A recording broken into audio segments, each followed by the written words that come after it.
Inzoka ihahamuye abantu mu karere ka Nyabihu, ikaba yizirinze ku nka ku buryo bukomeye, kuyirekura byabaye ingorabahizi. Ikaze ndabakiriye, ndi umugaragu w'amakuru n'ibyegeranyo pero nkaba ngiye kubagezaho amakuru akurikira.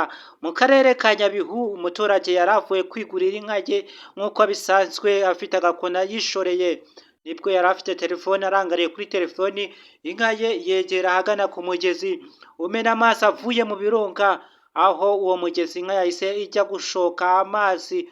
Uyishoreye yarahugiriye kuri telefoni, mu kureba yakebutse neza, asanga inka ye ikiyoka cyayiziritseho cyane ku buryo bukomeye, nibwo ahise atabaza, ahamagara abaturanyi n'inzego z'umutekano zihita zihagera, ariko babuze icyo bakora. Ikiyoka cyabaye ingorabahizi, cyanze kurekura inka, ariko abaturage bari gushima Imana bagira bati Imana ikoze ibi ni agatangaza. Uyu mugezi abana bakundaga kujya kuvomamo no kudaha amazi yo gukaraba no gukoresha mu rugo mu gihe imvura itaguye, ngo iki kiyoka cyari kuzafata umwana cyangwa se undi muntu kikamurya, kubera ko ni kinini cyane, biroroshye kuba cyamira umuntu. Murabona ko hano kuri screen cyangwa se kuri iyi cover, murabona uburyo ari kinini cyane ku buryo cyahita kirya umuntu.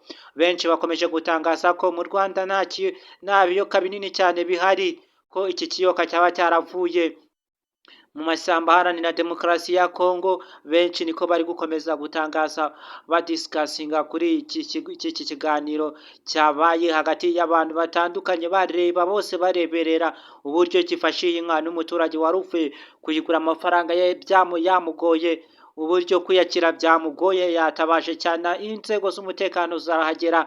Ariko uburyo bari gutangaza amakuru yandi, bari gutangaza inzego z'umutekano bari kuvuga ko bagiye kuzana, bazanye imiti bakagitera kugira ngo kihave, ariko sinzi niba kitayiriye cyangwa kitayirumye ngo kiyisige ubumara, ku buryo iyi nka nta n'umuntu wayirya.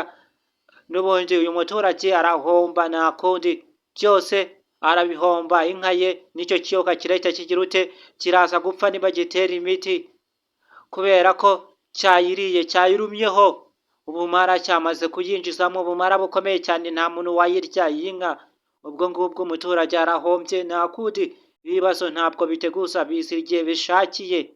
Gusa ndabakiriye abantu mwese mugeze hano kuri uyu muyoboro bwa mbere, muramenye ntimugende mumeze nka cya kinyoni cyagiye kitavuze bitegeshwe. Niba wahageze, kora subscribe cyangwa se abone, like, comment. Ibyifuzo n'ibitekerezo ni ingenzi kugira ngo uzabone andi makuru agezweho. Uyu muyoboro dutanga amakuru agezweho 5 kuri 5, politike, diplomasi, intambara zibera muri Afurika no hanze, abahanzi bagezweho, indirimbo y'umunsi, indirimbo zisohotse zose zigezweho nshya zose, hano niho zibarizwa.